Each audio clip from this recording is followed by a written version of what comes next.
Hello everybody, welcome back to another video. So in today's video I'm going to be explaining the standard deviation squeeze in a very short period.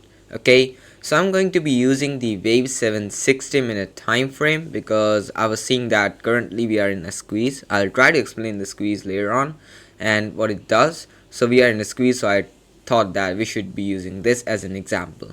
So first of all, let me explain that where the standard deviation is. So here, this part right here is the standard deviation, and you need to focus on the dots, or you want to call this the line right here. This is really important in the standard deviation.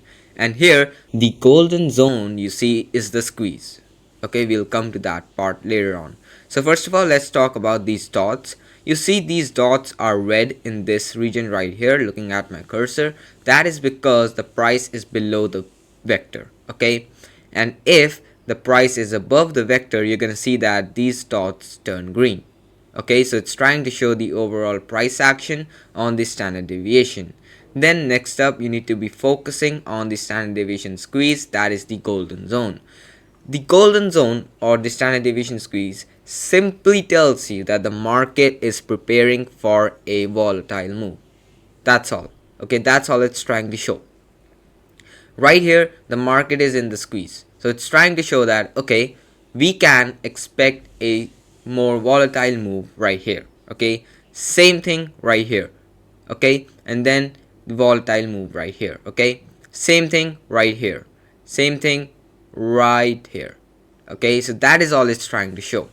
This is a really good tool for the people who are more comfortable with more volatile markets while trading. Like right here we saw the squeeze. This was a really strong one because you can see that the market expanded really strongly from the squeeze. Right, looking at these dots, it expanded pretty in a pretty short period of time to the middle deviation, that is the 0.8. We'll talk about that later on.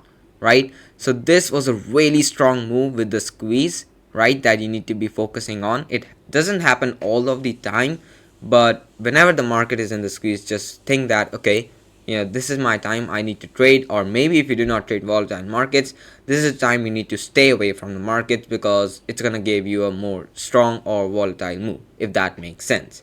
Right, next up we need to be talking about these dots again.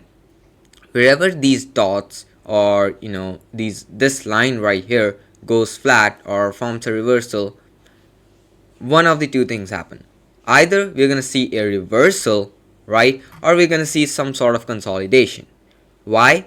Because let's say that the market expands from the standard deviation. I'm going to use this example right here. Okay, market expands from the standard deviation. That means that, okay, we saw a bullish squeeze, right, and the bullish squeeze gave us a strong move to the upside. Of course that move will go away, right? It cannot be continuous, right? So whenever this goes flat or it reverses, it means that, okay, the market makers are done with this move right here. So market is gonna relax or give us a reversal, and whenever it goes back into the squeeze right here, means that, okay, the market is ready for another volatile move, if that makes sense, right? That is all it's trying to show. Next up, we need to be looking at the macro trend. So macro trend green means the market is overall bullish, and the macro trend red means the market is overall bearish. Okay, and when, for example, let's say right now the market is overall green, right, bullish with the macro trend. So it does indicate that there's a higher chance that we do see a bullish squeeze. But right now we are in the squeeze, and let's see that how the squeeze plays out. And one last thing I need to be talking about is the K and M signal. A lot of people are looking at the K and M signals, and some of them are confused at what it does. In simple words, M means bearish, K means bullish. Okay, now M signal forms whenever there's a bearish transition below the pivot. Okay, and the K signal forms whenever there's a bullish transition above the pivot.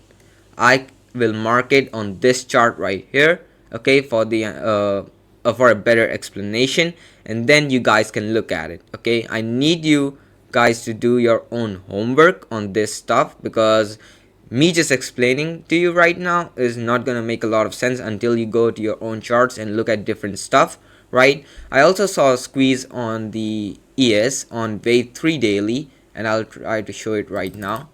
So on the wave 3 daily we also have a squeeze. Now I will be showing the after effect of this squeeze right here, that how it played out, so that you guys can actually see it playing out live in this video. So let's go to the after part. Hi, so let's take a look at the after result of the squeeze we were looking at on the wave 3 daily on ES and QQQ wave 7 60 minute. So here we have ES wave 3 daily. We saw the squeeze right here on the M signal, and then the squeeze ended right here around the peak of 0.6 on the standard deviation, or the 50% band on our chart right here. So this wasn't a great squeeze, because sometimes we do see moves like from the squeeze straight up to the 1.2 to 1.4 region. Now those require like these big candles, or a larger move, for example from this 80% band, or like transition to straight up like 10% band. Now that is a strong volatile move, right? So let's take a look at QQQ wave 760 minute that we discussed in the explanation. So right here we saw the squeeze right on this transition right here, M signal. Now from the M signal, the squeeze ended right here at the average percent band. Now this was a decent move, because we are looking at the wave 760 minute, so I'm not expecting like great move that we saw comparatively on the ES daily. So I would consider this a decent squeeze. Now this squeeze also ended at the 0.5 point. Now this wasn't like a strong squeeze move, right? Now if I compare to another squeeze move, like a strong one on this chart, it's like right here, right from this to right here.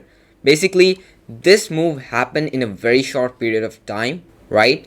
Now if we compare to this move right here, this wasn't that strong, right? And this was quite stronger. That is why we saw that the dots are actually going up in a really fast manner compared to the dots going up right here, right? You can see the difference. So here we saw the squeeze on both of these time frames. Now I hope that it makes sense to you guys that how the squeeze works out. Now I want you guys to go on your charts if you have the access and take a look at the squeeze and how it performs on different time frames, and how it can match your strategy that you are currently using with fractals. So have a great day ahead.